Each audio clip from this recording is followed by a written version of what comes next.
கல்யாணம் வீடியோ போட்டப்போ அதுல வந்து 80% கமெண்ட் வந்து சைல்டு மேரேஜ் வேதியில போவான் அது என் பொண்டாட்டியில பிக்கப்ல நான் எழுதுற பிச்சு போடுவோம் பிச்சு. ஏன்னா எங்க வீட்டுல எங்க அம்மா மட்டும் சப்போர்ட் பண்ணுவாங்க, வேற யாருமே என்ன வீடியோலாம் பண்றா அந்த மாதிரி தான் உங்களுக்கு வந்து மைண்ட் செட். சென்னை எப்படி இருக்கு உங்களுக்கு? சென்னை எப்படி இருக்கு? இது வந்து மோகனோட கமெண்ட். வரண்டா டேய். சென்னை வந்து சூப்பரா இருக்கு. இப்போ பாலக்காடுல எல்லாம் எப்படின்னா, நான் என் வீட்டு பக்கத்துல எல்லாம் ஒரு 8-9 மணிக்கு அப்புறம் ஆளே இருக்க மாட்டாங்க. வண்டி பஸ்லாம் எங்க பழைய வீட்ல லாஸ்ட் பஸ் எப்போ தெரியுமா? அதுக்கப்புறம் அப்புறம் அந்த ரோடு அனாதையா தான் இருக்கும். இங்க எப்படின்னா, அன்னைக்கு நாங்க மூவி நைட் ஷோ முடிஞ்சு வரோம் 2-3 மணிக்கெல்லாம் இங்க வந்து கூட்டமா இருக்கு. அண்ணா நகர்ல ஃபுல்லா க்ரௌடா இருக்கு. நான் வந்து 3 மணிக்கு என்ன பண்றீங்க எல்லாரும்? எங்கடா போறீங்க எல்லாரும்? இதுதான்டா சென்னை கெத்து. அந்த மாதிரி எப்போ என்னது எல்லா டைமும் டேவும் நைட்டும் ஒரே மாதிரி தான் இருக்கு. எனக்கு இது வந்து புதுசா இருக்கு. சென்னை சூப்பரா இருக்கு. சென்னை ஆனா என்ன, பாலக்காடுல இருக்க அந்த கிரீனிஷ் பீஸ்ஃபுல்லா ஒரு என்ன சொல்றீங்க நாய்ஸ் வண்டி ஐயோ நான் சொல்றத ஃபுல்லா கேளுங்களேன். அங்க அப்படி இருக்கும்ல, இப்ப நம்ம எங்கேயாவது போகும்போது ஃபுல்லா அந்த ஃபீல்டு அதுக்கப்புறம் கிரீனிஷா அதெல்லாம் இல்லாம இங்க வந்து சிட்டி லைஃப் இப்படிதான் இருக்கு போல. அது வந்து எனக்கு கொஞ்சம் புதுசா இருக்கு. ஆனா எனக்கு பிடிச்சிருக்கு. சென்னை எனக்கு முன்னாடில இருந்தே பிடிக்கும். ஏன்னா விஜய் தளபதி இங்க இருக்கனால எனக்கு சென்னை வந்து ரொம்ப பிடிக்கும். சின்ன வயசுல இருந்து எனக்கு ஃபர்ஸ்ட் நினைவு தெரிஞ்சப்போ ஃபர்ஸ்ட் தியேட்டர்ல போய் பார்த்த படம் விஜய் படம். அப்பதுல இருந்து நான் வந்து ரொம்ப ஃபேன். அதனால தளபதி சென்னையில தான் இருக்காங்கன்றதுனால எனக்கு சென்னை ரொம்ப பிடிக்கும். சென்னை வரணும். தளபதிக்கு தெரிஞ்சவங்க இந்த வீடியோ பாத்தீங்கன்னா ஒரே ஒரு போட்டோ எடுக்க ஹெல்ப் பண்ணுங்க தயவு செஞ்சு. ஆனா வந்து எங்க அண்ணா, அதாவது அண்ணியோட ஹஸ்பண்ட், இவங்க அக்காவோட ஹஸ்பண்ட் வந்து போட்டோ எடுக்க நான் கூட்டிட்டு போறேன், அவங்களும் டிவிக்கு இதுல இருக்காங்க, அதனால கூட்டு போறேன்னு சொல்லியிருக்காங்க. எப்படா கூட்டு போவாங்கன்னு எனக்கு வந்து இருக்கு. ரொம்ப ஈகர்லி வெயிட்டிங். ஆமா ரொம்ப. நான் என்ன நினைச்சேன், எனக்கு வந்து தளபதி படம் FTFS பார்க்கறது ரொம்ப என் கனவு. ஒரு வாட்டி எதுக்கு தெரியுமா? லியோக்கு தானே, லியோக்கு சான்ஸ் கிடைச்சிது. ஆனா பேனாவும் நானும் போலான்னு நினைச்சோம்.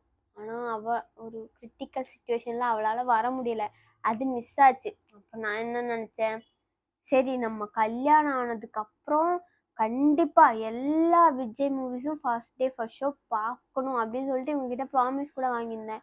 ஆனா என் பேட் லக், இனிமே தளபதி ஆக்டே பண்ண மாட்டேன்னு முடிவு பண்ணிட்டாரு. ஐயோ ஐயா. சரி ஓகே பரவாயில்ல, இன்னும் ஒரு மூவி இருக்கு, அது கண்டிப்பா போகணும். கண்டிப்பா போறோம். சரி ஓகே. அதனால சென்னை ரொம்ப பிடிக்கும். சென்னை எனக்கு எப்பயுமே பிடிக்கும். பிரமாதமா இருக்கு. சென்னையில எல்லா இடமும் பார்த்தாச்சா? சென்னையில நான் வந்து வடபழனி பார்த்தோம், மெரினா பீச் பார்த்தோம், கோயம்பேடு பார்த்தோம், திருவேற்காடு கோயில் பார்த்தோம், வேற என்ன பார்த்தோம், அவ்வளோதான் பார்த்தது. இனி காசிமேடு பார்க்கல, ஹார்பர் பார்க்கல, ஃபேக்ட்ரி அந்த இது பார்க்கல, வேற டி நகர் பார்க்கல. இன்னும் போவோம். அந்த ஒரு இது செஸ் போர்டு மாதிரி ஒரு பிரிட்ஜ் இருக்குமே, அது மெரினால தான் இருக்கு. அது வந்து ஒரு சீசனுக்கு வரும். செஸ் ஒலிம்பியாட் நடக்கும்போது தான் அந்த பிரிட்ஜுக்கு செஸ் மாதிரி இது பண்ணாங்க. ஓ இப்போ அந்த பிரிட்ஜுக்கு அந்த செஸ் பெயிண்ட் போயிருக்கும், மேபி போயிருக்கலாம். இன்னும் நிறைய இருக்கு எனக்கு, அதெல்லாம் வந்து இவங்க காட்டவே இல்லை. இன்னும் கூட்டிட்டு போவே இல்லை, டைமே இல்லை. சேப்பாக் ஸ்டேடியம் காட்டினல, சேப்பாக் ஸ்டேடியம் காட்டவே இல்லை. அது எப்போ ட்ரெயின்ல போகும்போது இப்படி காட்டினது, கார்ல போகும்போது பார்க்கலையா? பார்க்கல. உங்க ஏஜ் என்ன சிஸ்டர்? ஏஜ் வந்து 25. கல்யாணம் வீடியோ போட்டப்போ அதுல வந்து 80% கமெண்ட் வந்து சைல்டு மேரேஜ் எப்படி ஃபேமிலியோட எப்படி சைல்டு மேரேஜ் பண்ணுவாங்க? லூஸா நீங்க? எனக்கு ரொம்ப இனி நான் வந்து என்னோட எல்லா வீடியோலும் வந்து ஆதார் கார்டு இப்படி வச்சுருந்தா வந்து வீடியோ பண்ணும். எனக்கு 25 வயசு ஆகுது. ஓகே, எப்போ குட் நியூஸ் சொல்லுவீங்க? குட் நியூஸ் வரும்போது சொல்லுவோம். குட் நியூஸ் சொல்லிடுவோம். உங்க எல்லாருக்கும் ஒரு குட் நியூஸ். குட் நியூஸ் சொல்லுவோம் கண்டிப்பா. இருந்தா குட் நியூஸ் வரும்போது உங்ககிட்ட சொல்லாம வேற யார்கிட்ட சொல்லுவோம், கண்டிப்பா சொல்லுவோம். Do you still have a cat? ஐயோ, கேட்டை பற்றியே என்ன சொல்கிறது, எனக்கு கேட் ரொம்ப பிடிக்கும். ரொம்ப ரொம்ப என் புஜ்ஜி உங்களுக்கு தெரியும், நான் எவ்வளோ டெய்லி ஒரு ஸ்டோரி போடுவேன் புஜ்ஜுவை, இல்லை வீடியோ எல்லாமே. எனக்கு வந்து எப்படின்னா நைட்டு அதை பார்த்துட்டு தான் தூங்குவேன். காலையில் எழுந்துக்கும் போது அதை தான் ஃபஸ்ட்டு தேடுவேன். அது எங்கே இருக்குது, அது பக்கத்தில் வந்து அதை கட்டி பிடிச்சி ஒரு கிஸ் பண்ணால் தான் எனக்கு நாளே நல்லா இருக்கும். அது காணாமல் போயிட்டா நான் உட்காந்து அழுவேன். ஆனால் இங்கே யாருக்குமே பூனை பிடிக்காது, எந்த பெட்டுமே பிடிக்காது. ஆனால் எனக்கு வந்து நான் ரொம்ப மிஸ் பண்ணுறேன் புஜ்ஜுவை. அதோட பிரச்சனை வழியில் எங்கேயாவது பூனை பார்த்தா கூட ஐயோ என் புஜ்ஜு இப்போ என்ன பண்ணிட்டு இருக்கோ அந்த மாதிரி எனக்கு மனசில் ஒரு மாதிரி கஷ்டமாக இருக்கும். ஏதாவது ஒரு பர்சன் சான்ஸ் இருந்தால் கூட நான் அதை இங்கே கொண்டு வந்திருப்பேன். ஃபஸ்ட்டு கொண்டு வரலான்னு தான் சொன்னாங்க. அப்புறம் யாருக்குமே பிடிக்காது.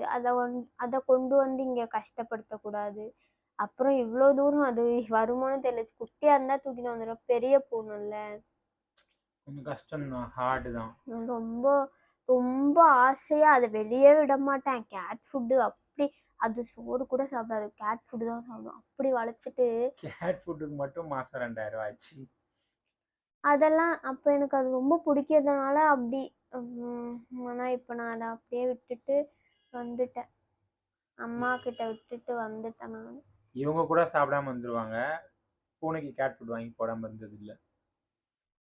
இங்கே என்னால் வளர்க்க முடியாத சிச்சுவேஷன், நான் என்ன பண்ணுவேன்? ஓகே, அடுத்தது. உன் கண்ணில் நிலா தெரியுது, அதுவும் பிளாக் அண்ட் ஒயிட் கலரில். வேதியில போவான், அது என் பொண்டாட்டியில பிக்கப்ல நான் எழுதுற பிச்சு போடுவோம் பிச்சு. டயட் இருக்கீங்களா? டயட்டை பற்றி சொல்லணும்னா நான் வந்து நிறைய சாப்பிடுவேன், எனக்கு பிடிச்சதெல்லாம் சாப்பிடுவேன். ஆனாலும் எனக்கு வந்து வெயிட் கெயின் ஆகாது. அந்த நிறைய எவ்வளோ? நான் நிறைய தான் சாப்பிடுவேன்ப்பா. இதுதான் அந்த நிறைய. ஆனா நான் சாப்பிட்றது இவங்க சாப்பிட்டா 1 கிலோ ஏறிடுவாங்க. நான் எவ்வளோ சாப்பிட்டாலும் 1 கிராம் கூட ஏறாது. வந்து இவ்வளோ கொஸ்டின்ஸ். மேரேஜ் லைஃப் எப்படி இருக்கு? Are you really happy in your marriage life? Marriage life எப்படி போகுது?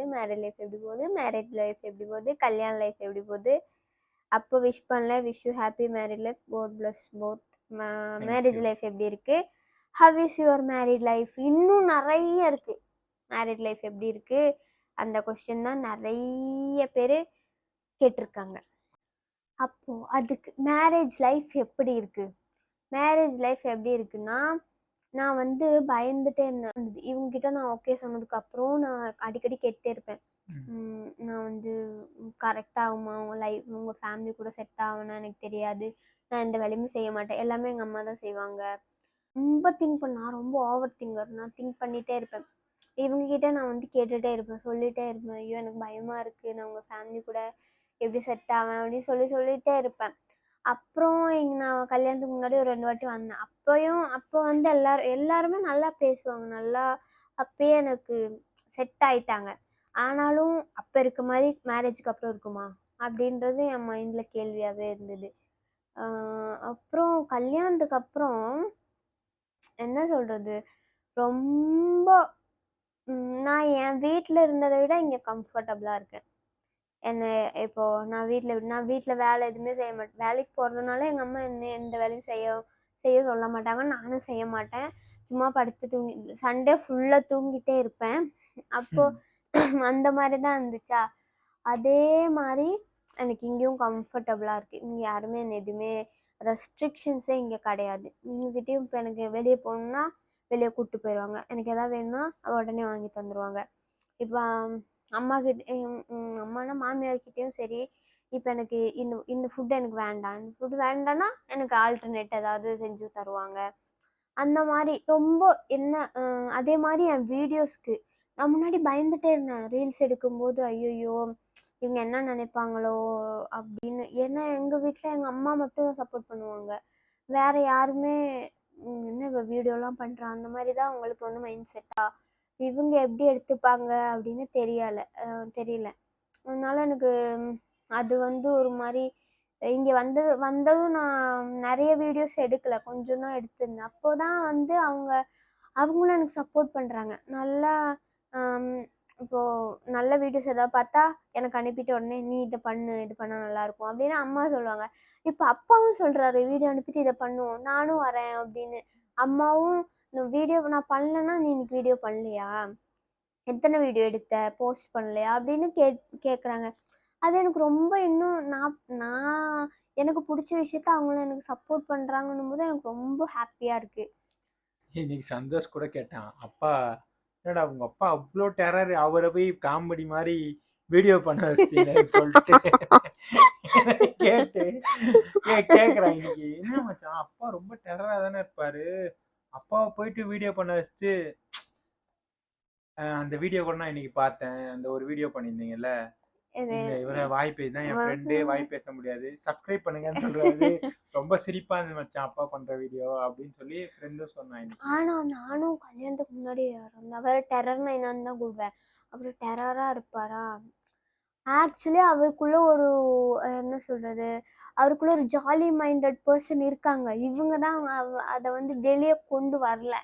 இப்போ என்னன்னா வீடியோஸ் பண்ணுறதால அவருக்கும் பிடிச்சிருக்கு வீடியோ பண்ணுறது. இப்படி தெருவில் இப்படி எங்கேயாவது போகும்போது கேட்குறாங்க, உங்களை நான் வீடியோவில் பார்த்தேன், அவருக்கும் அது பிடிச்சிருக்கு. அப்போது அவரை என்ன ரொம்ப சப்போர்ட் பண்ணுறாங்க. வீடியோ எடுக்கலாம், நீ ஏதாவது எடுத்து வை, நான் வந்து வேலை முடிச்சுட்டு வந்துட்டு அவன் வீடியோ எடுக்கலாம் அப்படின்னு சொல்லிட்டு அவரும் சப்போர்ட் பண்ணுவாங்க. எல்லாரையும் வீடியோல எடுத்துட்டு வந்து இப்போ எல்லாரும் வீடியோ பண்றாங்க. எல்லாருமே வீடியோ பண்றாங்க, அது எனக்கு ரொம்ப சந்தோஷம். அதே மாதிரி வீடியோல இருக்க மாதிரி தான் இங்கேயும் ஜாலியா கலகலான்னு. இப்போ அத்தனை கூட கூப்பிடுவேன், அம்மான்னு தான் கூப்பிடுவேன். அப்பாவே அப்பா, மாமனார அப்பான்னு தான் கூப்பிடுவேன். அவங்களும் இப்போ மருமகன்னு பார்க்காம மகளா தான் பார்க்குறாங்க. இப்போ ஏதாவது சொல்லணும்னாலும் சும்மா ஜாலியா நான் ஏதாவது தப்பு பண்ணாலும் ஜாலியா திட்டிட்டு அதை அப்படியே மறந்துடுவாங்க. நானும் அப்புறம் அதை அப்படியே ஜாலியாகவே எடுத்துருவோம். நாங்கள் கலாய்ச்சிட்டு இருப்போம் ரொம்ப. ஆனால் இப்படிலாம் நான் வந்து எக்ஸ்பெக்டே பண்ணலை. ஐயோ நம்ம கல்யாணம் அது மாமியார் மாமனார் அந்த மாதிரி தான் எனக்கு வந்து ஒரு மைண்ட் இருந்துச்சு. எப்படி இருக்குமோ மாமியார் கொடுமை அந்த மாதிரி தானே நம்ம நிறைய கேள்விப்பட்டிருப்போம். படத்துல பார்த்து நான் அப்படி இருக்கும்னு நினைச்சேன். ஆனா வந்து என் வீட்டுல இருக்கிறத விட நான் இங்க கம்ஃபர்டபுளா இருக்கேன். அது வந்து ரொம்ப ஒரு பிளெஸ்ஸிங். யார் கொடுத்தது? நீங்க தான், வேற யாரு? நான் தான். அப்போ அவ்வளவுதான். இனி வந்து எங்க லவ் ஸ்டோரி வந்து அடுத்த பார்ட்ல நாங்க போடுறோம் கண்டிப்பா. ஓகே, மறக்காம லைக் பண்ணுங்க, ஷேர் பண்ணுங்க, சப்ஸ்கிரைப் பண்ணுங்க, பெல் பட்டனை கிளிக் பண்ணுங்க. Okay tata bye bye. அடுத்த வீடியோல சந்திப்போம். Bye by.